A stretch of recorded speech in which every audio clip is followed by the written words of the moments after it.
Chennai shopping మాల్లో ఉగాది వేడుకలు. మీ పండుగ షాపింగ్ చెన్నై షాపింగ్ మాల్లో చేయండి. అందమైన వస్త్రాలతో పాటు విలువైన బహుమతులు పొందండి.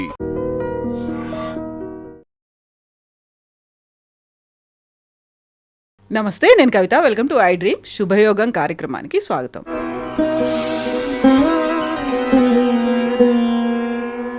అమావాస్య పౌర్ణమిలకి, సూర్యగ్రహణం, చంద్రగ్రహణాలకి, న్యాచురల్ కెలామిటీస్కి సంబంధం ఉంటుందా?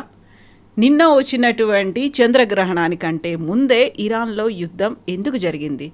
గ్రహణాలకి, యుద్ధాలకు కూడా లింక్ ఉంటుందా? ఇప్పుడెందుకు సోషల్ మీడియా అంతా వాటి గురించి మాట్లాడుకుంటోంది? జ్యోతిష్యులు ఎందుకని గ్రహణాల వల్ల యుద్ధాలు, న్యాచురల్ కెలామిటీస్ వస్తాయని చెప్తున్నారు? మూఢనమ్మకమేనా? నిజంగా శాస్త్రీయత కూడా ఉందా? మనతో పాటుగా ఉన్నారు జ్ఞాన సరస్వతీదేవి ఉపాసకులు, ప్రముఖ జ్యోతిష్యులు విశ్వనాథ సరస్వతి గారు. నమస్కారం. జై గురుదేవదత్తమ్మ. జై గురుదత్త. ఎలా ఉన్నారు? బాగున్నామ్మా. సో గ్రహణం ఏం తీసుకొస్తుంది, ఏం చేస్తుంది? అసలు ఏదో చంద్రుడు కనిపించకుండా పోతాడు, కాసేపు అనుకుంటాం సూర్యుడు మింగేస్తాడు, ఇలాంటివన్నీ వస్తాయి, ఛాయ నీడ కనిపిస్తుంది, మాయమైపోతారు. నిన్న కనిపించిందంతా complete blood moon, red moon అని అనుకున్నాము. అదే చాలా విశిష్టంగా ఉంది అనుకుంటుంటే అది వచ్చి తీసుకొచ్చేటువంటి ఏమంటారు వాటిని, విపత్తులు, ఎఫెక్ట్స్, ఇంపాక్ట్స్ ఎందుకలా? ఇక్కడ ఏంటంటమ్మా, ఇది మూఢనమ్మకం కాదు, అలా అని చెప్పేసి పూర్తిగా సైన్స్ అంటానికి లేదు. ఎందుకంటే మనకి జ్యోతిష్యం అనేది పూర్వకాలంలో ఆస్ట్రానమీ, జ్యోతిష్యం అన్నీ కలిసి ఉండేవి. నన్ను ఇంటిగ్రేటెడ్ సైన్స్ అని చెప్తా ఉంటాను కదా. మనకేంటంటే అమ్మా, ప్రతి గ్రహణం, అది సూర్యగ్రహణం కానివ్వండి, చంద్రగ్రహణం అండి, ఇది మ్యాగ్నెటిక్ ఎఫెక్ట్, ఎర్త్ యొక్క మ్యాగ్నెటిక్ ఎఫెక్ట్స్ వల్ల చేంజెస్లో కానివ్వండి, ఏదో ఒక విపత్తులు జరుగుతూ ఉంటాయి అనేది ఎప్పటి నుంచో జరుగుతుందండి. ఇప్పుడు నేను చెప్తుందని కాదు. ఒక జ్యోతిష్యుడిగా నేను కనుక చెప్తే ఇది మూఢనమ్మకం, ఆల్రెడీ చూసి చెప్తున్నారు, యుద్ధాలు ఎప్పుడు జరుగుతూనే ఉంటాయి కదా, అది మూఢనమ్మకం అండి, ఏదో చెప్తా ఉంటారు అనుకుంటారు. అలా అని కాకుండా మనకి ఒక 2000 సంవత్సరాల కిందకు వెళ్ళినట్టయితే కనుక మనం వరాహమిహిరుల వారు క్లియర్ ఇండికేషన్స్, పరాశర మహాముని గారు కానీ క్లియర్ ఇండికేషన్స్ ఉన్నాయి. తర్వాత అవి పక్కన పెట్టయితే 1737 నుంచి 1737 నుండి కూడా మనకి గ్రహణ టైంలో అమావాస్య పౌర్ణమి సమయాల్లో భూమి కంపించటము, వరదలు రావటము, సునామీలు రావటం కానీ, ఇప్పుడు 1737 నవంబర్లో అనుకుంటా అండి, గంగానది 30 అడుగులు ఎత్తున వచ్చేసిందని చెప్పేసి చెప్తారనమాట. హిస్టరీ నేను రికార్డ్స్ 1737 నేను చెప్తున్నా, డేట్ చెప్తున్నాను కదమ్మా, 30 feet వచ్చేసింది అనేసి. అలాగే 1755, అలాగే 1882, 1887 ఇక్కడ లిస్బన్లో వచ్చినటువంటి ఎర్త్క్వేక్స్ కానీ, ఇవన్నీ కూడా ప్రతి ఎర్త్క్వేక్ కావచ్చు, ఏదైనా పౌర్ణమి, అమావాస్య ఆర్ గ్రహణాల సంబంధించిన టైంలో వస్తుండడం జరుగుతూ ఉంటుంది. ఇది ఒక పద్ధతి. అలా అని చెప్పేసి నేను జ్యోతిష్యుడిగా ల్యూనార్ ఎక్లిప్స్ వచ్చింది కాబట్టే జరిగింది అన్నా అనుకోండి, మరలా నీకేం తెలుసు, మామూలుగా ఏదో జాతకాలు చెప్పుకుని ఉండొచ్చు కదా, ఎందుకు వచ్చారు. కానీ ఇక్కడ ఏమవుతుందంటే అవొకటే కాకుండా మనకి వరాహమిహిరుల వారు చెప్పినటువంటి సన్ స్పాట్స్ అంటే సూర్యకలంకలం అని చెప్పేసి సౌర తుఫాన్ వస్తుంది. ఇప్పుడు అది ఇంగ్లీష్ వాళ్ళు నిర్ధారణ చేశారు, నాసా వాళ్ళు కూడా, ప్రతి 11.5 సంవత్సరాల నుంచి 13 సంవత్సరాల మధ్యలో సౌర తుఫాన్ వస్తుంది. ఆ సౌర తుఫాన్ వచ్చినప్పుడు అది సన్ స్పాట్స్ ఏర్పడతాయి, సూర్యుడి మీద చిన్న చిన్న కీలకాలు అంటారు అనమాట. అవి ఏర్పడతాయి. అవి ఏర్పడిన పద్ధతిని బట్టి, అంటే ఏంటంటే దండాకృతిలో కనుక ఏర్పడినట్టయితే రాజుకు నష్టమని, ఓకే, మొండెం రూపంలో కనుక ఏర్పడినట్లయితే డిసీజెస్ వస్తాయని చెప్పేసి, ఓకే, తర్వాత వెడ్జెస్ టైప్లో లేకపోతే జిగ్జాగ్ రూపంలో కనుక వస్తే కనుక కెలామిటీస్ వస్తాయన్నటువంటిది వరాహమిహిరుల వారు సూచించారు. కానీ ఈరోజు నేను నాసా ఫోటో తీసుకుని సౌర తుఫాన్ ఎలా వచ్చింది, ఇలా వచ్చిందని గమనించడానికి నన్ను ఎవరు ఒప్పుకోకపోవచ్చు ఈరోజు. ఓకే, 2000 అంటే ఇక్కడ ఆస్ట్రానమీ, ఆస్ట్రాలజీ రెండు పక్కపక్కగా ఈక్వల్గా వెళ్తున్నాయి ఇంటిగ్రేట్ సైన్స్ వల్ల, అలా చెప్పడం జరిగింది.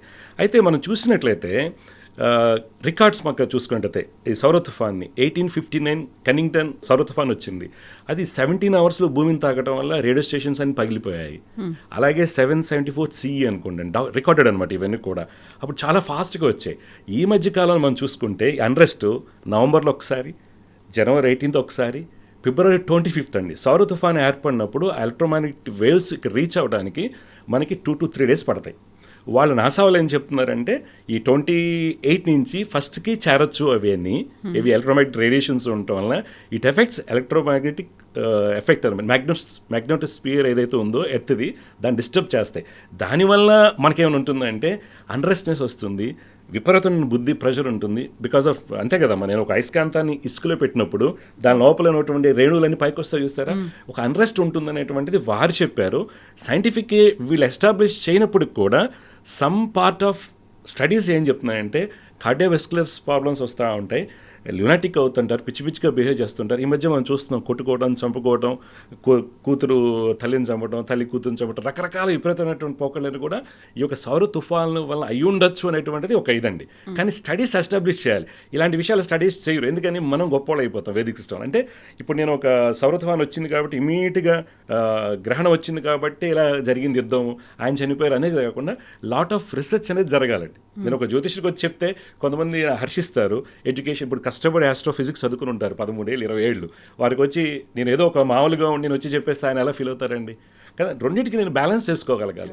అందువల్ల సౌర తుఫాన్ మీద రీసెర్చ్ జరుగుతుందండి. మొన్న ఫిబ్రవరి 1st వీక్లో కూడా ఎక్స్ ఫ్లేర్ అంటారండి. ఆ ఫ్లేర్స్ ఏవైతే ఉంటే ఎక్స్ రేంజ్ అనమాట, అది AR4366 రీజియన్లో వచ్చింది ఒకసారి.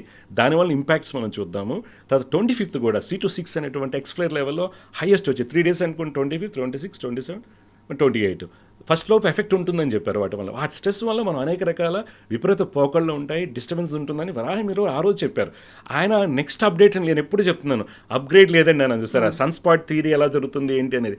కొంతమంది వాదన ఏంటంటే ఆ టైంలో మనకి మార్కెట్ గ్రోత్ పెరుగుతుంది, యుద్ధాలు జరుగుతూ ఉంటాయి, రకరకాల ఇబ్బందులు వస్తాయని చెప్తారు. అందువలన మనం అన్ని అంశాలని క్రోడీకరించుకుని ఏది దేనివల్ల జరుగుతుందని చెప్తే సైన్స్ని మనం పదిలంగా చూస్తున్న అవుతాం. మన శాస్త్రాన్ని పెద్దవాళ్ళు ఇచ్చారు, పరాశర మహాముని వరాహమి వారు, వాళ్ళు చెప్పింది కూడా మనకి అంటే ఋషి రుణం తీసుకున్నట్టు అవుద్ది.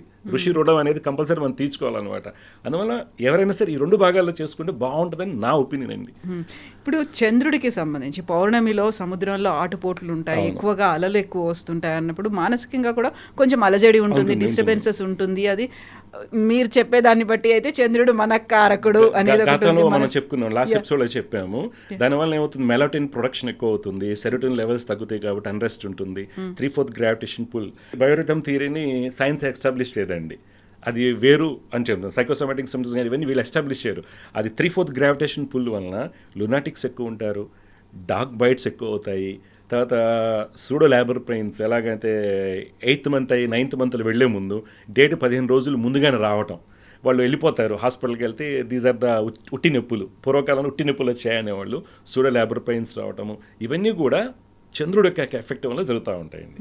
అది ప్రతి ఒక్కరికి తెలిసిందే. మనకారకుడు చంద్రుడు, నిజంగా చంద్రుడు లేడు అనుకోండి డే 24 hours ఉండదు, 6 hours ఉంటుంది. అందుకని చంద్రుడు ఎఫెక్ట్ ఉంది, సూర్యుడు ఎఫెక్ట్ ఉంది, శనీశ్వరుడు యొక్క ఎఫెక్ట్ ఉంటుంది. కాకపోతే మనం ప్రతి ఒక్కరిని దేవుడు అన్నాం. ఆడపిల్ల లక్ష్మి అన్నారు అంటే నేను జాగ్రత్తగా ఉంటాను, చిన్నపిల్లలు దేవుడు అన్నాను, వాడిని నేను కోటను, గంగమ్మ అమ్మవారు అన్నాను, అందుకని నదిని జాగ్రత్త పదిలో చూసుకుంటాం. ఏదో ప్రతి చోట దేవుడు ఇదన్నీ పెట్టి శనీశ్వరుడు అన్నాము, గురుడు అన్నాము, ప్రతి ఒక్కరిని ఒక గౌరవంతో మనం చెప్పడం జరుగుతుంది. కాబట్టి ప్రతి ఒక్క గ్రహము మనుషుల మీద ప్రభావితం ఉంటుంది, కానీ ఎస్టాబ్లిష్ చేయడానికి సైన్స్ యాక్సెప్ట్ చేయలేకపోవచ్చు. అది వాళ్ళ యొక్క ఇదనమాట. కానీ రిజల్ట్స్ అయితే వస్తున్నాయి కదమ్మా, రిజల్ట్స్ అయితే మనకు తెలుస్తుంది. చంద్రుడు లేకపోతే లేడీస్ సైకిల్స్ కూడా డిస్టర్బ్ అవుతాయి. కరెక్ట్గా చెప్పాలంటే 28 సైకిల్ డిస్టర్బ్ అవుతుంది, డెఫినెట్గా అవుతుంది. బ్లడ్ ఊజింగ్, ఎలెక్టివ్ సర్జరీస్లో బ్లడ్ ఊజింగ్ ఎక్కువ ఉంటుందని డాక్టర్స్ చెప్తారు. మీకు అనుకుంటారు డాక్టర్స్ వచ్చినప్పుడు వెళ్ళినప్పుడు కానీ ఏమంటే మీరు ఒకసారి చేస్తారు. కొంతమంది మనం ఒప్పుకునేవాళ్ళు, మన శాస్త్రం గొప్పది, మనం ఇలా ఉండాలి అనుకునేవాళ్ళు, హోలిస్టిక్ అప్రోచ్ కానీ అప్రోచ్ అయ్యేవాళ్ళందరూ కూడా డెఫినెట్గా వాళ్ళు ఒప్పుకోవడం జరుగుతుంది. నిజంగానే బ్లడ్ ఊజింగ్ ఎక్కుతుంది ఎలెక్టివ్ సర్జరీలో, మేము కొంతమంది అవాయిడ్ చేస్తాము కొన్ని సందర్భాల్లో అంటుంటారు అనమాట.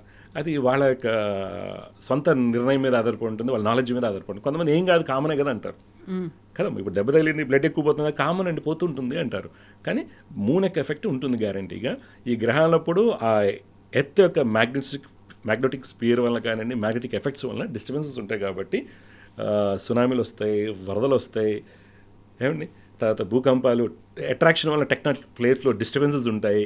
మాల్టన్ రావా కదండి, కోర్లో ఉండేదంట కూడా లావా కదా, ఆ లావా ఉబ్బిపోవడం వల్ల కొద్దిగా బస్ట్ అవ్వడం వల్ల సంథింగ్ వాల్కనైజర్స్ వస్తాయి. ఇవన్నీ ఆస్ట్రానమికల్గా సెలెస్టియల్ ఫీచర్స్ని మనం జ్యోతిష్యులు పూర్వకాలంలో ఆస్ట్రాలజర్స్ ఎవరైతే ఉన్నారో వాళ్ళు సైంటిస్టులు అంటామండి, వాళ్ళని ఋషులు అంటాం కదా, వాళ్ళు రెండు మిళితం చేశారు. అందుకే ఇంటిగ్రేటెడ్ సైన్స్ అంటాం. మనకి మనుషులకి ఎంతవరకు ఎఫెక్ట్ చూపిస్తుంది ఇప్పుడు డెఫినెట్గా ఇప్పుడు సోలార్ మ్యాక్సిమా కనుక కొరోనా మాస్ ఎగ్జెక్షన్ హై లెవెల్లో జరిగింది అనుకోండి, ఇక్కడ అన్నీ పేలిపోతే మనం ఉంటాం లేదు తెలియదు. ఎలాగైతే ట్రయాసిక్ పీరియడ్లో క్రెటేషియస్ పీరియడ్లో మెరైన్ ట్రాన్స్గ్రెషన్ రెగ్రెషన్, సముద్రం భూమిని ఇలా వచ్చి ఇలా వెళ్ళిపోయింది, అలాగా రాక్షస బళ్ళని చనిపోయాయి. అదేవిధంగా రేపొద్దున కరోనా మాస్ ఎజెక్షన్ హై ఫ్లేర్తో వచ్చింది అనుకోండి, మన అన్ని బ్లాస్ట్ అయిపోతాయి, వెళ్తున్న కార్ తగలబడిపోతుంది, రేడియో స్టేషన్స్, శాటిలైట్స్ మొత్తం పేలిపోతాయి. అది పెద్ద విపత్తు అవుతుంది కదమ్మా. డెఫినెట్గా ఈ యొక్క ప్రభావం అనేది ఉంటుంది. డెఫినెట్గా గ్రహాల యొక్క ప్రభావం మనుషుల మీద ఉంటుంది. దాన్ని మనం ఎంతవరకు తీసుకోవాలి? అలా అని చెప్పేసి నేను చెప్పాను కదా, నేను చెప్పిన వలన జరిగింది అని నేను అనుకుంటే ఏమవుతుందమ్మా, వారిని అగౌరవపరిచేవారు. అంటే మనకు అందరూ కావాలి, డాక్టర్స్ కావాలి, ఆస్ట్రోఫిజిస్టులు కావాలి, అందరు హౌస్ వైఫ్స్ కావాలి, అందరు కావాలి. కానీ ఆ సబ్జెక్ట్ని ఎంతవరకు తీసుకోవాలి అంతవరకు తీసుకుని దాన్ని మూఢనమ్మకంగా ప్రమోట్ చేయకుండా మటుకు చాలా హ్యాపీగా ఉంటుంది అందరికి కూడా. సో మీరు చెప్పిన దాన్ని బట్టి అయితే న్యాచురల్ కెలామిటీస్ అయితే వస్తూ ఉంటాయి, డిస్టర్బెన్సెస్ సెలెస్టియల్ ఫినామినా అండి, సెలెస్టియల్ ఫినామినా. అంతేగాని 5 గ్రహాలు కలిసినాయి కాబట్టి ధనయోగం వస్తుంది, 5 గ్రహాలు కలిసి పంచగ్రహ కూటమి, షష్టగ్రహ కూటమి ఇలాంటివి ఉంటాయి సినిమాల్లో, పాత సినిమాల్లో కానీ మనం చూస్తుంటాం కదా, అదిగో వచ్చేసింది కాబట్టి రాజుపో. దానివల్ల కాదండి, ఆ రోజు కొరల్ మాస్ ఎజెక్షన్ ఉన్నప్పుడు ఇవి ఎక్కువగా జరుగుతున్నాయి. అది కూడా ఇంపార్టెంట్ అండి. అంటే వేరియస్ ఫ్యాక్టర్స్. నాకు చాట్లో 5 గ్రహాలు ఒక చోట కలిసాయి కాబట్టి నేను చెప్పేస్తున్నాను.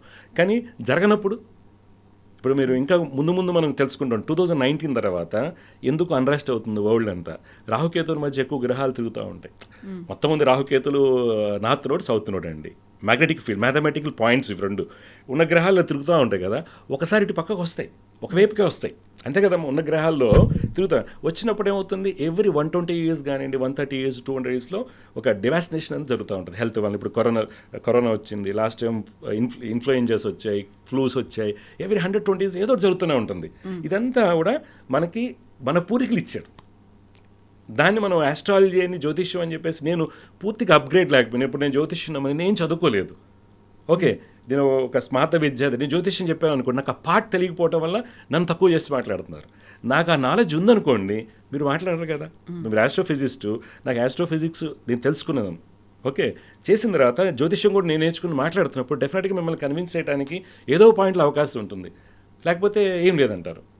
అది అందువల్ల అమ్మ ప్రతిదానికి కూడా అండ్రెస్ట్ అనేది ఏర్పడుతూ ఉంటుంది, హెల్త్ ఇష్యూస్ వస్తూ ఉంటాయి. ఇది ఎప్పటి నుంచి వస్తుందమ్మా, వస్తూ పోతుంటే అంతే. అన్రెస్ట్, న్యాచురల్ కెలామిటీస్ ఇవ్వంటే ఓకే, మరి యుద్ధం ఏంటి అసలు?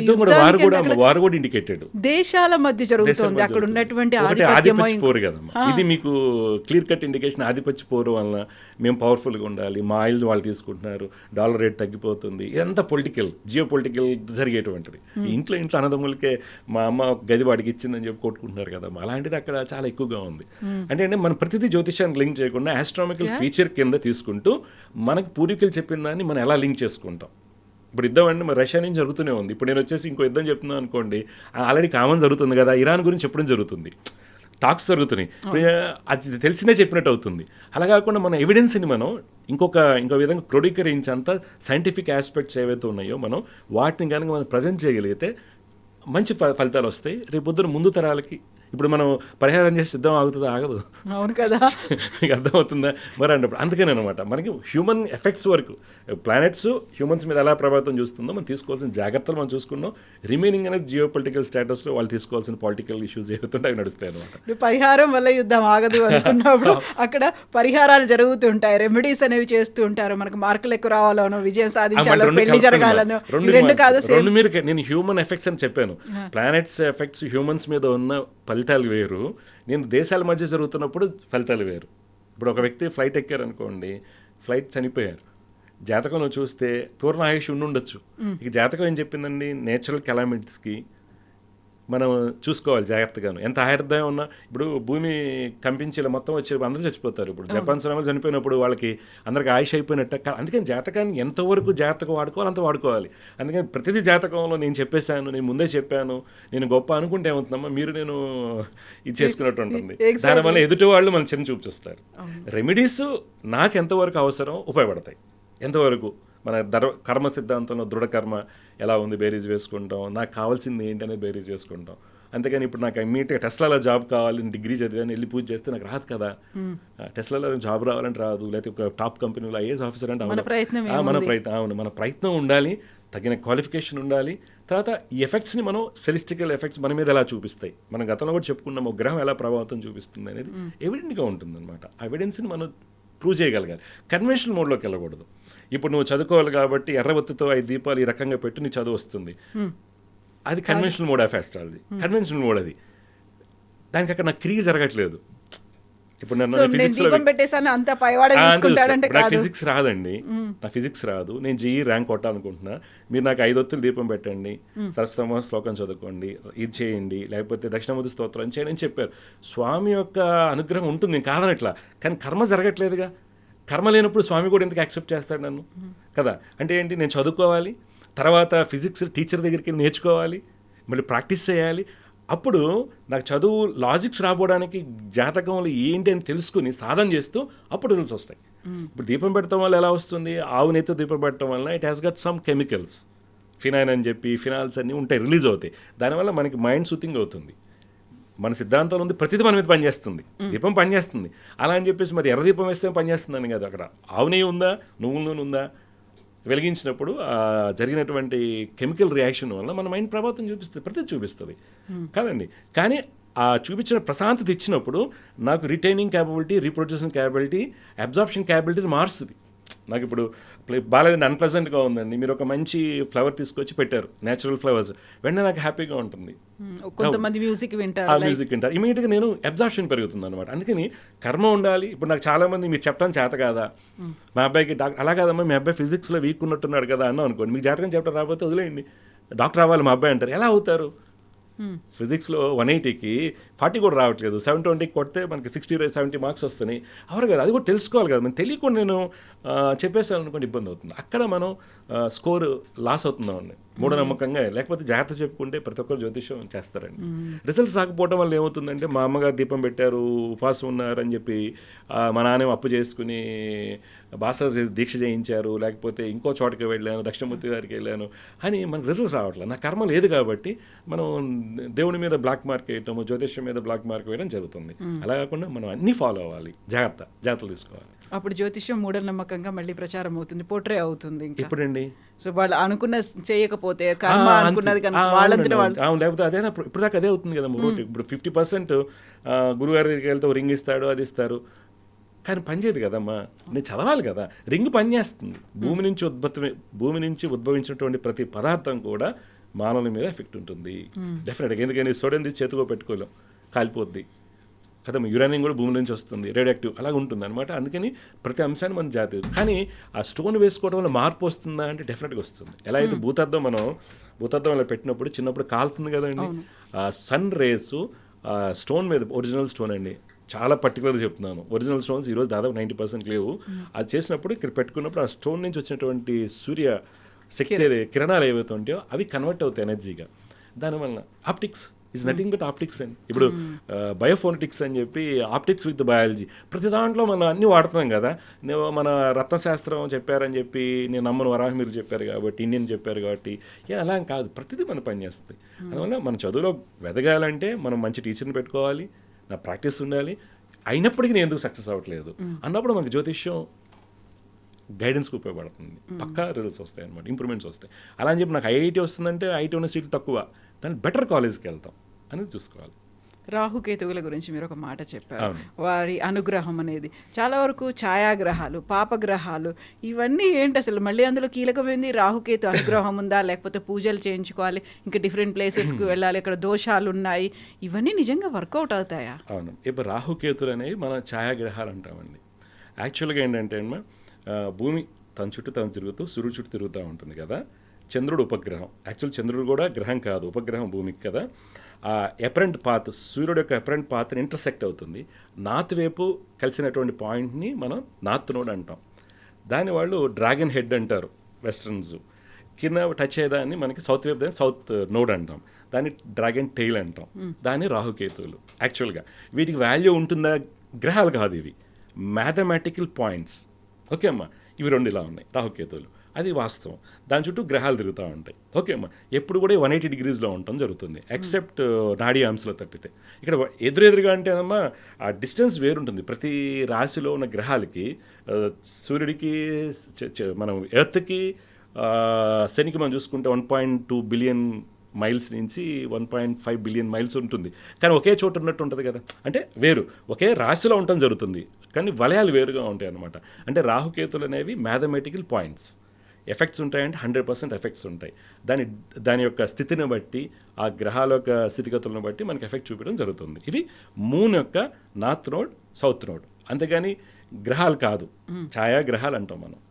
వాటి వలన కుటుంబం మీద ప్రభావితం ఎలా ఉంటుంది, వ్యాపారంలో ఎలా ఉంటుంది, చదువు మీద ఎలా ఉంటుంది, హెల్త్ మీద ఎలా ఉంటుంది, అనేక రకాల అంశాలు, విద్యలో ఎలా పనిచేస్తాయి, ఇవన్నీ కూడా ఉంటుందన్నమాట. దాన్ని మనం జాగ్రత్తగా తెలుసుకోగలిగితే మనకు చాలా ఉపయోగపడుతుంది. అదండి రాహుకేతువులు. అలాగే ఇప్పుడు సూర్యగ్రహణాలు, చంద్రగ్రహణాలు. రవి రాహుకి 15 డిగ్రీల నుంచి లోపు కనుక ఉంటే 100% సూర్యగ్రహణం అని చెప్పచ్చు. 15 నుంచి 18 డిగ్రీస్లో రాహు రవిలు కనుక ఉన్నట్టయితే ఆ పాత్ పార్షియల్గా అవడానికి అవకాశం ఉంటుంది. మోర్ దెన్ 18 లేనట్టు. అలాగే చంద్రగ్రహణం అప్పుడు కూడా 9 డిగ్రీస్ లోపు. ఇవన్నీ పరాశర వరాహమిహిరులు వారు ఎలా క్యాల్కులేట్ చేశారు? ఈరోజు సౌత్ అవే డిగ్రీస్ ఇస్తున్నాం కదమ్మా.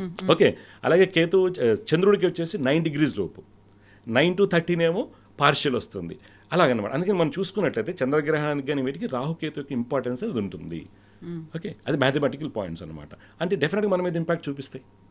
అలా నవగ్రహాల్లో రాహుకేతు ఛాయాగ్రహాలు, మిగతా 7 గ్రహాలేమో చాలా ముఖ్యమైనటువంటి ప్రాధాన్యత ఉన్నటువంటి గ్రహాలుగా వాటికి అంత పవర్ లేదు. ఈ ఛాయాగ్రహాలకు అంత పవర్ ఎందుకు ఉంటుంది? పవర్ ఎందుకు ఎవరు చెప్పారో లేదండి. ఛాయాగ్రహాలు మోస్ట్ అంటే రాహుకేతుల గురించి అంత స్పష్టంగా ఎందుకని చూస్తూ ఉంటారు? మరి అది మనవాళ్ళు చెప్పిన దాన్ని బట్టి ఉంటుంది. ఫియర్ క్రియేట్ చేయటం అమ్మా, అంతేనా? అలా అనుకుంటే అన్నిటికన్నా వర్స్ట్ ఎఫెక్ట్స్ గురుడు కూడా ఇస్తారు, శుక్రుడు ఇస్తారు, చంద్రుడు ఇస్తారు, అలా అనమాట. అందుకని రాహుకేతువుల వల్ల భయపడుతుంది నేను చెప్పిన దాన్ని బట్టి. ఇమ్మా మీకు రాహుదశ వస్తుంది, చాలా ఇబ్బంది. ఓకే, భయపడిపోతాం మనం. పిల్లలు పుట్టలేదంటే నీకు రాహుకేతు ఇది ఉంది. ఓకే, చాలా ఇబ్బంది పడిపోతాం. అలా చెప్పడం లేదు. ఏ గ్రహం మంచిది కాదు, ఏ గ్రహం చెడ్డది కాదు. నా కర్మను బట్టి, నాకు వచ్చినటువంటి వైబ్రేషన్స్ని బట్టి పనిచేస్తుంది. ఎందుకు పనిచేయమ్మా? మనం చిన్నప్పుడు చదువుకున్నాం ఇన్నర్ ప్లానెట్స్, అవుటర్ ప్లానెట్స్. బుధ శుక్రులు ఇన్నర్ ప్లానెట్స్. మరి 18 డిగ్రీస్ నుంచి 48 లోపే ఉంటారు, 18 to 38 లోపే ఉంటారు. ఎవరు? మన బుధుడు రవికి. మరి ఇదే రవి బుధులకు కాంబినేషన్లో మన రాసులు కట్టేటప్పుడు, జాతకం కట్టేటప్పుడు పరాశర మహాముని చెప్పినప్పుడు కూడా అదే డిఫరెన్స్ మెయింటైన్ చేస్తున్నారు.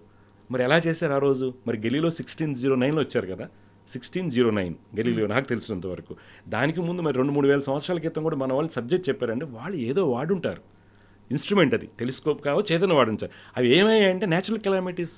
మీకు చెప్పాను కదా, 1737లో గంగా నదిలో వచ్చినటువంటి వరద ప్రభావం 30 అడుగుల పైన వచ్చింది, చాలా డిస్టర్బెన్స్ అయిందని చెప్తున్నారు. అప్పుడు మన గ్రంథాలు ఎన్నో పోయి ఉండొచ్చు కదా, యుద్ధాలన్నీ పక్కకు పెడతాం, యుద్ధాలు ఎలా జరిగినా ఎత్తుకుపోయారని అనుకుందాం అన్నమాట. ఇవన్నీ మరి ఎలా చూశారు? మరి ఆ రోజు వచ్చినటువంటి మ్యాథమెటికల్ క్యాలిక్యులేషన్స్ ఈ రోజు ఉన్నటువంటి మనం గ్రహాలు ఏమి నమ్మొద్దు అది అనుకుందాం. కానీ రవి బుధులు ఇన్నర్ ప్లానెట్స్ అదే డిగ్రీస్లో వస్తున్నారు కదా. శుక్రుడు రవికి 48 డిగ్రీస్ లోపే ఉంటాడు. అలానే కడుతున్నాం కదా. ఇప్పుడు మేషంలో రవి ఉండి కర్కాటకంలో బుధుడు ఉండడు.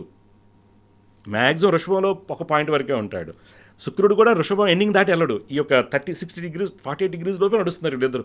ఇదే వాళ్ళు కట్టారు, లెక్క కట్టారు మనకి. అంటే ఏమవుతుంది? డెఫినెట్గా మన వాళ్ళు సైంటిస్టులు, మనం అప్గ్రేడ్ ఇవ్వలేకపోవడం వల్ల మన ఏంటంటే చేతకాని వాళ్ళు, లేకపోతే మీకు చెప్తాను, ప్లూటో ఉంది. మన చిన్నప్పుడు చదువుకున్నాం ప్లూటో గ్రహం.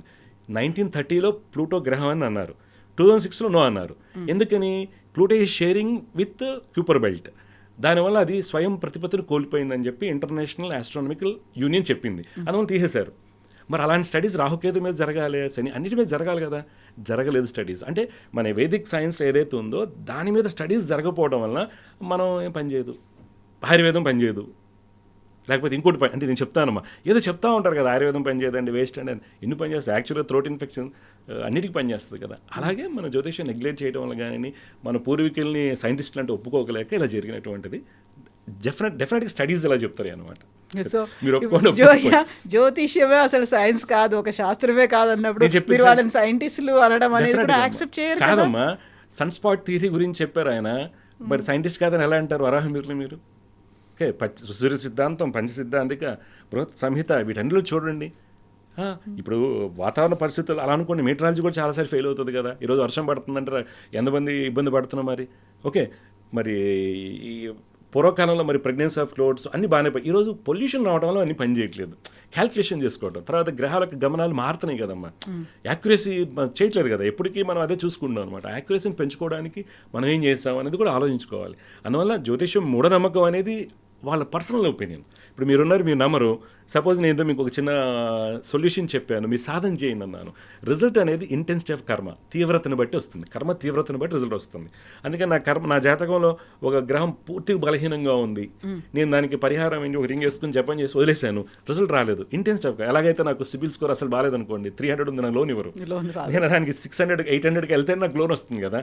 జస్ట్ లైక్ కర్మ అనేది సిబిల్ స్కోర్ పెట్టుకుంటే జనాలకు అర్థమయ్యేట్టు, జనాలు చెప్పాలంటే అలాగా. అందుకని మూఢనమ్మకం కాదమ్మా. మూఢనమ్మకం ఎలా ఇంత మాట్లాడుతుంటే రవి బుధుల యొక్క అది వాళ్ళు ఉంది లెస్ దాన్ 38 degrees 28 degreesలో ఉన్నప్పుడు 18 degrees నుంచి 40 degreesలో బుధుడు శుక్రుడు ఉండటం జరుగుతుంది కదా మనకి ఇద్దరు కూడా. మరి ఆ రోజు ఇచ్చినప్పుడు సైన్స్ కాదని ఎలా అంటారు? చెప్పింది పరాశర మహాముని వరాహమిల్లు వారే కదా, వాళ్ళు సైంటిస్టులే కదా. అది నేను అంటుంది, అది గమనించాలి మీరు. ఓకే, ఇప్పుడు మరి రాహు కేతువులకు సంబంధించి బోల్డని పరిహారాలు రెమెడీస్ చేయించుకుంటుంటారు. వాటి కోసం సపరేట్గా ఒక పుణ్యక్షేత్రాలు ఉన్నాయి, అక్కడికే వెళ్ళాలి, అక్కడే పూజ చేయించుకోవాలి. అది కూడా ప్రత్యేకమైనటువంటి రోజుల్లో చేయించుకోవాలి. శ్రీకాళహస్తిలో కూడా అలాగే ఉంటుంది. పర్టికులర్గా రాహు ఎప్పుడైతే ఎంటర్ అవుతారో ఆ కాలంలోనే చేయించుకోవాలనేది. ఈ వీటన్నిటిని ఏమంటారు మరి మీరు? రాహు అనేవాడు ఎంతో మంది సినిమా స్టార్స్ని కానీ స్పోర్ట్స్ స్టార్స్ని కానీ పొలిటికల్ కానీ హై పొజిషన్ తీసుకెళ్ళిన వ్యక్తి రాహు అనేవాడు. భయపడాల్సిన అవసరం లేదు. అర్థమైందమ్మా? రాహు నెగిటివ్ రిజల్ట్స్ ఇస్తానని స్థితిని బట్టి, గురుడు కూడా వరస్ట్ సిచ్యువేషన్స్ ఇస్తాడు, శుక్రుడు ఇస్తాడు, అన్ని గ్రహాలు ఇస్తాయి అనమాట. రాహుని వాళ్ళు బెమ్మేద కాల సర్ప జాతకంలో మీకు ఒకటి విచిత్రం చెప్తే, నేను కాలసర్ప దోషం అనేది అసలు ఆస్ట్రాలజికల్ డిక్టంలో లేదు. There is no word called Kalasarpa dosham in astrological dictum. Astrology ఏముందండి? కాలసర్ప యోగం. It is in Indian astrology. అంటే ఏంటి? ప్రపంచానికి వర్తిస్తుంది. ఇప్పుడు 2019 నుంచి చూస్తున్నాం చూసారు, రాహుకేతుల మధ్య గ్రహాలన్నీ ఉన్నాయి. దానివల్ల రకరకాల ఇబ్బందులు, యుద్ధాలు అనుకోండి, కెలామిటీస్ అనుకోండి, అనేక రకాల ఇబ్బందులు, సంబంధ బాంధవ్యాలు కానీ ఇవన్నీ ఎందుకు అవుతున్నాయి అంటే ఈ యొక్క రాహుకేతు కాలసర్ప యోగం అంటే దేశానికి వర్తిస్తుంది, మనుషులకు వర్తించదు. మరి దోషం అనేది వ్యక్తులకు వర్తిస్తుందా? అసలు వర్తించదు. దోషం అనేది లేదు అసలు. దాని గురించి మీరు రీడ్ బిట్వీన్ లైన్స్ అన్నట్టు మీరు అర్థం చేసుకోండి. అవన్నీ మనకి ఆడిట్ ఫిగర్ చేస్తే $30 trillion America number super power కదమ్మా. మనది చాలా సూపర్ పవర్ అవుతుంది. ఆడిటర్ ఫిగర్ చేస్తే మన పూజల మీద జరిగేటువంటి బిజినెస్లు ఏం చేస్తే మరి ఇవన్నీ కూడా కమర్షియల్ అయిపోయాయా? దోషం అనే దాని పేరు పెట్టేసరికి భయం వేస్తుంది. భయం వేసిన తర్వాత ఒక పరిహారం ఇంకో చోటికి వెళ్ళిపోతాం. అంతే కదమ్మా. ఇప్పుడు డెఫినెట్గా అంతే కదా. మెడికల్గా ఏదన్నా మీరు చెప్తేనే నేను భయపడి టెస్ట్ చేయించుకుంటాను. అంతే కదమ్మా. పూర్వకాలంలో చిన్నప్పుడు గానిగిలికి వెళ్ళి నూనె తెచ్చుకునేవాళ్ళం, కేజీ ₹5 అలాగా. అది తినద్దు అని చెప్పేసి ఏదో ఒక పూరి యాడ్ ఇచ్చేసి చేశారు. ఇప్పుడు మళ్ళీ కోల్డ్ ప్రెస్ ఆయిల్ తీసుకోమని చెప్పి చేస్తున్నారు కదా. అలాగే ఏంటంటే ప్రతిదానికి కూడా ఒక ఫీర్ అనేది ఇంజెక్ట్, అది కూడా నాకు తొందరగా రిజల్ట్ కావాలి. వచ్చేవాళ్ళు కూడా గురుగారు నాకు రాహుదశ నడుస్తుంది, నిజంగా ప్రాబ్లం కదా. అసలు నువ్వేం చేస్తావు నాకు తెలియదు కదా. పెట్టుబడి పెట్టకూడదని నాకు తెలియదు, పెట్టేశాను, డబ్బులు పోయి. రాహుదశ వల్ల నేను వెళ్ళినప్పుడు డెఫినెట్గా ఎన్కాష్ చేసుకుంటాం కదా. మీరు కమర్షియల్ వ్యూలో ఉన్నప్పుడు ఏదైనా సరే, ఎవరైనా సరే అలానే ఉంటారు. అది ఏ ఫీల్డ్ అయినా కానీ అలా ఉంటుంది. అందువల్ల కాలసర్ప దోషం అనేది ఆస్ట్రాలజీ డిక్టంలో అసలు లేదు. కాలసర్ప యోగం అంటారు. కొంతమంది ఇదిగా అనుకోవచ్చేం కాదు. కొంతమంది మిమ్మల్ని అంటారు, బోల్డని మాటలు కూడా వస్తుంటాయి, కింద కమెంట్లు కూడా వస్తుంటాయి. ఎందుకంటే పూజలు కూడా అవుతున్నాయి, అక్కడ పరిహార దోషాలు అవుతున్నాయి, దానికోసం తీర్థయాత్రలకు వెళ్తూ ఉంటారు. ఆ తర్వాత మళ్ళీ రాహుకేతు రిలేటెడ్ చేసుకుంటే మళ్ళీ కాళహస్తి గ్రహణాల టైంలో ఓపెన్ ఉంటుంది. మళ్ళీ స్వామివారిని దర్శించడం తప్పులేదండి, స్వామివారికి ఏదైనా చేయొచ్చు. కాకపోతే దీంతో నేను భయపడిపోవటం ఎంతవరకు కరెక్ట్ అనేది ఇప్పుడు మనకి సైన్స్ అంతా కూడా ఇది లేదు అని ఇబ్బంది పెడుతున్నారు కదా, ఇలా చేయబట్టే కదా. ఇప్పుడు నేనేదో ఉంది చేసుకున్నాను అంటే ప్రాబ్లం లేదు. నేను ఇన్ఫ్లుయెన్స్ చేసి దీనివల్ల ఇది జరుగుతుంది అంటే ఎట్లాగా కదా, ఆ భాగంలో నేను మాట్లాడుతున్నాను. అందుకని నిజంగా కాలసర్ప ఆస్ట్రాలజీ డిక్టంలో ఎక్కడ చూసుకోమనండి. మరి ఇది ఎప్పుడు వచ్చింది, ఎందుకు బయటకు వచ్చింది అంత పెద్దగా దోషం అనేది? జరుగుతూనే ఉంటుంది. దాని గురించి మనం మాట్లాడకూడదండి పబ్లిక్ ఫోరమ్స్. ఓకే, యోగం గురించి మాట్లాడుకోవాలి. యోగం అనేది దేశానికి వర్తిస్తుంది. ఇప్పుడు జరిగే యుద్ధాలు కానీ ఇవన్నీ రాహు ఆ మ్యాథమెటికల్ పాయింట్స్లో అన్ని గ్రహాలు ఉన్నాయి కాబట్టి మూన్ యొక్క నార్త్ నోడ్ సౌత్ నోడ్ మధ్యలో గ్రహాల యొక్క గమనం జరుగుతుంది కాబట్టి ఆ యొక్క మ్యాగ్నెటిక్ ఫీల్డ్ ఎఫెక్ట్స్ ఏవైతే ఉంటాయో దానివలన మనుషుల యొక్క మారటం కానివ్వండి, ప్రజెస్ వల్ల కానీ, జియో పొలిటికల్ స్ట్రెస్ కానీ దీనివల్ల ఇంపాక్ట్ చూపిస్తుంది. అదైందమ్మా. అందువల్ల ఇప్పుడు హత్యలు కూడా ఎక్కువ అవుతూ ఉంటాయి ఈ యొక్క మూన్ ఈ డిస్టర్బెన్సెస్ వల్ల కానివ్వండి, ఎలక్ట్రోమాగ్నెటిక్ స్ట్రెస్ వల్ల కానీ, మ్యాగ్నెటిక్ స్పీర్లో జరిగేటువంటి మార్పుల వల్ల కానీ రకరకాల ఇబ్బందులు. దాని మీద స్టడీస్ జరగలేదు కదమ్మా. ఇప్పుడు మెడిసిన్ అనుకోండి $1 trillion ఖర్చు పెడతాం, $1 trillion ఖర్చు పెడతాం, రీసెర్చ్ చేస్తాం. నాకేమొస్తుంది? రేపు పొద్దున బిలియన్ డాలర్స్ కంపెనీ అవుతుంది నాకు. కానీ దీని మీద చేయడం వల్ల ఎవరికి ఉపయోగం లేదు కదా. ఆస్ట్రానమికల్గా వాళ్ళు చేసుకోవడానికి వాళ్ళకే టైం లేదు కదా మేడం. వాళ్ళకే డబ్బులు బోల్డ్ అయిపోతాయి. మనం ఒకసారి ఆ పైన బోయింగ్ పంపిస్తేనే ఎన్ని రోజులు అయింది స్పేస్ ఎక్స్ మళ్ళీ చేసేంత వరకు. అందువల్ల ఏంటంటే ఆ రిజల్ట్ అనేది ఏముంటుంది, వివిధ అంశాల మీద ఆధారపడి ఉంటుంది కాబట్టి మనం ఎలా తీసుకోవాలని చూడాలి. కాకపోతే కాలసర్ప యోగము అనేది ఉంది కానీ దోషం అనేది శాస్త్రం లేదు జ్యోతిష్యంలో. మిగిలింది అనేది కన్వెన్షనల్ మోడ్ ఆఫ్ ఆస్ట్రాలజీ. ఇక్కడ 2 పార్ట్స్ ఉన్నాయి. మీరు నా దగ్గరికి నాకేం జాతకం తెలియదు అనుకోండి, పూర్తిగా అవగాహన లేదు అనుకోండి, అమ్మ రావి చెట్టు చుట్టూ ఒక 16 ప్రదక్షిణలు చేయండి, స్వామి అనుగ్రహం వస్తుంది, ఒక కన్వెన్షనల్ మోడ్ కరెక్టే. కానీ అదే మన దగ్గరికి వచ్చారు, రిజల్ట్ రాకపోతే వేరే వాళ్ళ దగ్గరికి వెళ్ళారు, ఎవిడెన్స్ బేస్డ్ మోడ్లోకి వెళ్ళాం, రిజల్ట్ రాలేదు అనుకున్నప్పుడు మిమ్మల్ని నన్ను నేను స్కాన్ చేసుకోవాలి. నేను సరిగ్గా చదువుతున్నానా, వ్యాపారం కరెక్ట్గా ఉందా లేదా, కరెక్ట్గా చేసుకోగలుగుతున్నానా, సరిగ్గా మాట్లాడగలుగుతున్నానా, ఏ ఫీల్డ్లో ఆ ఫీల్డ్లో అనమాట. భార్యాభర్తల మధ్య అన్యోత లోపాలు వస్తున్నప్పుడు ఎక్కడ యుగో క్లాషెస్ వస్తున్నాయా లేదా, అది గ్రహస్థితి మనకు చూపిస్తుంది కొంత. దాని ప్రకారం తీసుకోనుకోండి ఎవిడెన్స్ బేస్డ్లోకి వెళ్తాం. ఈ 2 ఉన్నాయి. రెండింటిలో మనం ఏది ఆప్ట్ చేస్తామని, అంటే వారిని తప్పని నేను అనడానికి నాకు అధికారం లేదు మామూలుగా అయితే, ఎవరిది వాళ్ళది. కానీ వాస్తవం మనం మాట్లాడుకుంటే ఇలా ఉంటుంది. సో ఇవన్నీ ఇప్పుడు మీరు అన్నట్టుగా కన్వెన్షనల్ కాదు, లేకపోతే అక్కడ సైన్స్ బేస్డ్గా జరిగినటువంటి రీసెర్చ్ ఇది కాదు, నాకు నేనుగా నేను ఉండాలి, నన్ను నేను నమ్ముకోవాలి అంటే ఏంటి, ఏం చేయాలంటారు? సాధన మీ జాతకంలో ఉన్నటువంటి మీకేముంది. ఇప్పుడు సపోజ్ మీరు ప్రొఫెషనల్లీ సాటిస్ఫైడ్ అనుకోండి, మనం చేయాల్సిన అవసరం లేదు. ఫ్యామిలీ పరంగా సాటిస్ఫైడ్ అని మనకేం అక్కర్లేదు. కానీ నెక్స్ట్ ఏం వస్తుందో తెలుసుకోవాలని ఉంటుంది కదా. ఇప్పుడు మనం చూసాము, దేవు మోటార్స్ చెప్పాం లాస్ట్ ఒకటి, ఆయన ఎంత పైకి వెళ్ళారు కిందకి దిగిపోయారు, బిజినెస్లో ఎంతో మంది లాస్ అయిపోయి ఉంటారు. వాళ్ళకి ఒక సూచనగా కనిపిస్తుంది. అది ఫిల్మ్ స్టార్స్ కావచ్చు, పొలిటీషియన్స్ కావచ్చు, ఎవరైనా కానీ మనకి ఒక గైడెన్స్ ఇస్తుంది ఆస్ట్రాలజీ. నేను అలా వాడుకోము. ఇప్పుడు నేను బాగున్నాను, 15 ఏళ్ళ తర్వాత నా లైఫ్ ఎలా ఉంటుందో మనకు తెలియదు. ముందు జాగ్రత్తగా తెలుసుకోవాల్సిన జాగ్రత్తలు ఏంటి తెలుసుకుని వెళ్తే తప్పిపోతుంటాయి కొన్ని అంటున్నాను. కర్మలు ఏదంటే మళ్ళీ కొన్ని భ్రమలిఖితం ఉంటాయి కదా, ఫిక్స్డ్ ఉంటాయి కర్మలు, వాటిని మనం తప్పించలేం, ఎక్కడెక్కడ తీసుకోవాలని ఉంటుంది. దాన్ని మనం కరెక్ట్ చేసుకోవడానికి ఉపయోగపడుతుంది. కాకపోతే వచ్చే ప్రమాదం ఏమైనా ఉందా, ముందు రాబోయేవి ఉన్నాయి పరిణామాలు, అలాంటివి కొంచెం ఇండికేషన్స్ ఉంటాయి. చిన్నవి సపోజ్ ఉదాహరణకు 12 ఉన్న గ్రహాల యొక్క మహాదశ అంతర్దశలు వస్తున్నాయి అనుకుందాం. 12వ స్థానం ఏం చెప్తుంది, frequent visit to the hospital. Suppose చంద్రుడు బలహీనంగా ఉన్నారు, యుక్త వయసులో ఏదైనా వచ్చింది, అమ్మ మీ పిల్లలకు కానీ ఎవరికైనా మానసికంగా వచ్చేటువంటి ఇబ్బందులు, తర్వాత రెస్ట్లెస్నెస్ వల్ల, తర్వాత ఎక్కువగా మనం పిల్లల్లో చూస్తుంటామండి, 10th క్లాస్ పిల్లలు, ఇంటర్మీడియట్ పిల్లలు కూడా టెన్షన్ పడుతూ ఉంటారు, స్ట్రెస్ పడుతూ ఉంటారు విపరీతంగా. తల్లిదండ్రులకి ఏంటో తెలియదు, డాక్టర్స్ కూడా ఏం తెలియదు, డిప్రెషన్ అది అంటారు.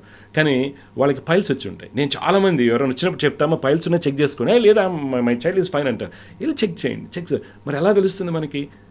12th హౌస్ ఎఫ్లిక్షన్ ఏదైతే ఎండ్ పార్ట్ ఉంటుందో, రెక్టమ్ నుంచి ఎక్స్క్రేషన్ ఉంది చూసారా, 12th హౌస్ ఇండికేట్ చేస్తుంది. Sleep in 12th house indicate చేస్తుంది. మన శరీరంలో ఉన్నాయి. వీటిని మనం బేరీజ్ వేసుకుని అమ్మ ఇలా డిప్రెషన్లోకి వెళ్ళొచ్చు అని. లేదు 9th హౌస్ బలంగా ఉండి ఉద్యోగ స్థానాలు అన్నీ బాగున్నాయి అనుకోండి, 12th హౌస్ ఉన్నప్పుడు మీ వాడు దూర ప్రయాణం చేయడానికి అవకాశం ఉంది, విదేశాలకు వెళ్ళడానికి అవకాశం ఉంది. అది సక్సెస్ అవుతుందా లేదా అనేది ఒక గైడెన్స్ వస్తుంది. సక్సెస్ అవ్వట్లేదు అనుకోండి, మనం 70 లక్షలు అప్పు చేసి పంపించక్కర్లా, లోన్లు తీసుకుని పంపించక్కర్లా. సక్సెస్ అవుతుంది అన్నప్పుడు ధైర్యం చేసి పంపిస్తాం, వాడు సక్సెస్ అవుతాడు. ఇప్పుడు చాలామంది అంతే కదమ్మా, లాస్ట్ 5 yearsలో బోర్డు డబ్బులు తీసుకెళ్ళారు. ప్రతి చోట గైడెన్స్కి ఉపయోగపడుతుందమ్మా. నేను వేరే విధంగా కాదు, బిజినెస్ పెట్టబోతున్నాను, బిజినెస్ పెడుతున్నప్పుడు నెక్స్ట్ ధనయోగాలు బాగా ఉన్నాయి అనుకోండి, జాగ్రత్త చేసుకొని వెళ్తారు. ధనయోగాలు బలంగా ఉండి 7వ స్థానం బలహీనంగా ఉంటే, సూక్ష్మ కర్మస్థానం బలహీనంగా ఉండటం వల్ల మనం పార్ట్నర్స్తో ఇబ్బందులు కానీ, వచ్చిన క్లయింట్ని కానీ లేదా అసోసియేట్స్ని కానీ జాగ్రత్త డీల్ చేసుకోవాలి బాబు నువ్వు, అప్పుడు నీ బిజినెస్ జరుగుతుంది. అంటే చదువుకి ఉద్యోగానికి చాలా డిఫరెన్స్ ఉంటుంది. నేను IITs IIMs అయి ఉండొచ్చు, నేను జాబ్లో సక్సెస్ అవ్వను. మీరు ఎంతమంది చూస్తే 5 లక్షలకు పనిచేస్తుంటారు, IIMsలో పనిచేస్తున్నారు కూడా. అందరూ రితేష్ అగ్రవాల్ ఓయో అవ్వలేరు. వాడు ఇంటర్మీడియట్ నుంచి స్టార్ట్ చేశాడు కుర్రోడు, వాళ్ళ అన్నగాడు బయట వదిలిపెట్టేస్తే ఢిల్లీ హోటల్స్లో రూమ్ ఇవ్వకపోవడం వల్ల స్టార్ట్ చేశారు రితేష్ అగ్రవాల్ ఓయో. ఇట్లా అందరూ అవ్వలేరు.